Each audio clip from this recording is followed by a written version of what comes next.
I thank His Excellency for the statement, and now I give the floor to Her Excellency Ms. Meenakshi Lehi, Minister of State for External Affairs and Culture of India. Thank you very much, Mr. Chair. Excellencies, distinguished guests, I bring to you the warm greetings of my Prime Minister, Shri Narendra Modi, and billion-plus Indians for a successful summit. I would also like to convey his warm regards to the President of Kazakhstan, Mr. Kassym-Jomart Tokayev, as the chairperson of CICA Summit, and I must compliment and congratulate President for being a gracious host to all of us. The year 2022 is an important milestone, not just for India, but also for CICA. This year, India is celebrating 75 years of its independence, while CICA completes 30 years of its formation. Over the last 3 decades, this forum has made commendable progress and has played an important role in building confidence between countries of large and diverse continent on a wide range of issues.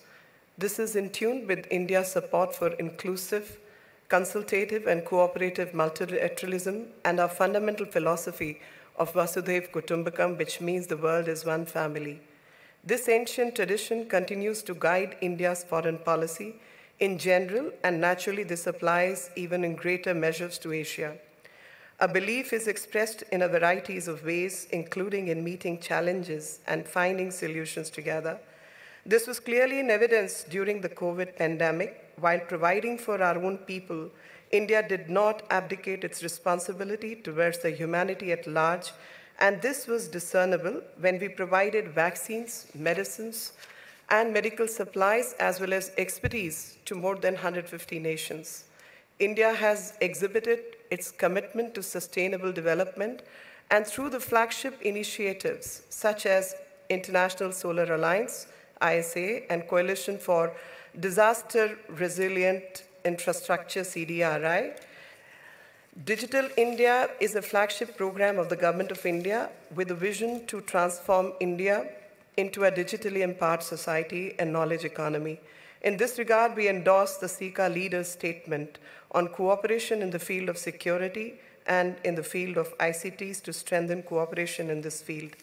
As one of the founding members of CICA, India had supported CICA's initiatives, including organizing and participating in CICA activities. Recently, we assumed the role of CICA coordinator on counterterrorism and have proposed to conduct a workshop in this regard. India is currently the chair of UN Security Council Counterterrorism Committee for 2022 and will host a special meeting in Mumbai and New Delhi on 28-29 October to focus on countering the use of new and emerging technologies for terrorist purposes. In addition to this, Ministry of Home Affairs or Home or Interior is also holding a conference in the month of November on No Money for Terror. Terrorism remains the biggest challenge and threat to our peace and continues to be the biggest violator of human rights in all its forms. Terrorism, like climate change and pandemic, impacts us all.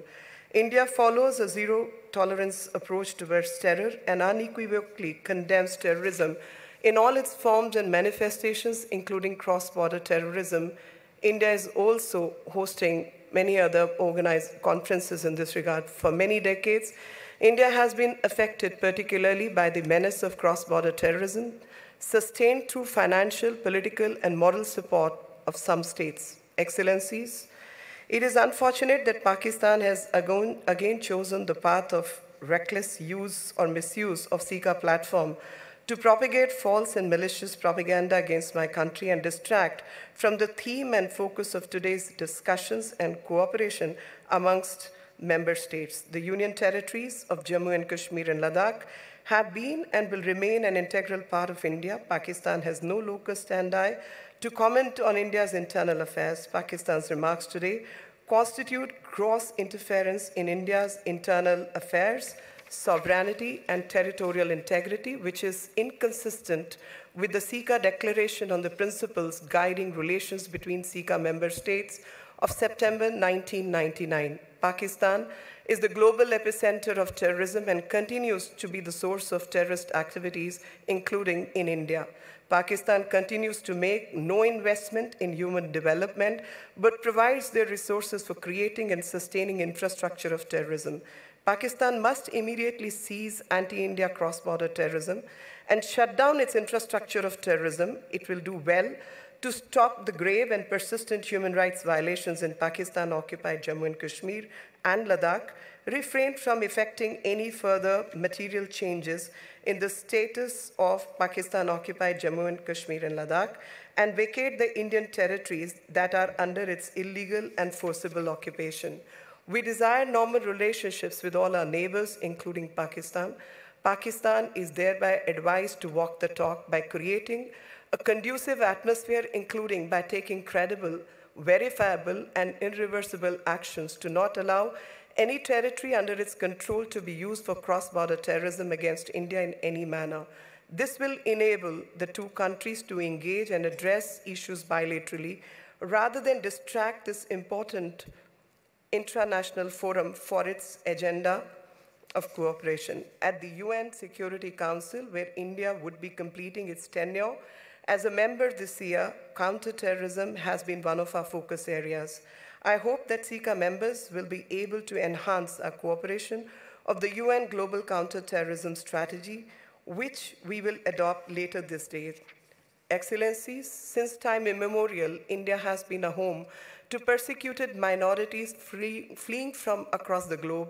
India has been undertaking numerous initiatives for the socio-economic development of the minorities in line with our constitutional mandate under the Article 15, 16, 26, and 30 of the Indian Constitution. And I'm happy to share that this year, India has allocated 50.2 billion rupees to the Ministry of Minority Affairs for the welfare of the minorities. With its own record of the dismal treatment of minority communities, Pakistan would be well advised to set its house in order instead of lecturing the world community. This is a country where religious and ethnic minorities are systematically persecuted. The frequent instances of attack and vandalism on the places of worship of minority communities in Pakistan and the countless cases of abduction, forced conversion, and marriage of minor girls from minority communities in Pakistan are evidence of vulnerable status of minorities in this country. We have a special civilizational link with the Afghan people. In the current crisis, as a first responder, India has provided humanitarian assistance to the tune of 50,000 metric tons of wheat and 500,000 doses of COVID-19 vaccine, and will continue to provide the same. There are thousands of Afghan nationals who continue to stay in India. The fact, Excellencies, that decades have seen the rise of Asia, we are faced with a diverse set of challenges to peace and security in Asia of economic growth, food and energy security, connectivity deficits, low intra-regional trade, and particularly of environment.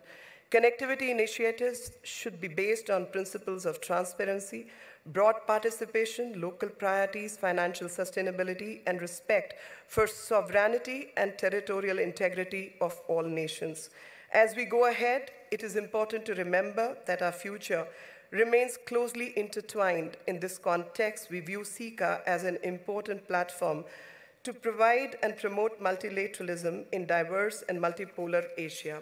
On this historic occasion, it is pertinent to remember that for creating a platform to achieve the objective of cooperative environment in Asia, the first CICA summit was held in 2002 at Almaty, the former capital of Kazakhstan. The then Prime Minister of India, Shri Atal Bihari Vajpayee, had participated in the very first summit, highlighting the unifying factors in Asia. He had noted, all the nations of present-day Asia are in some way or the other products of the process of interaction and integration that has gone on in Asia throughout the history.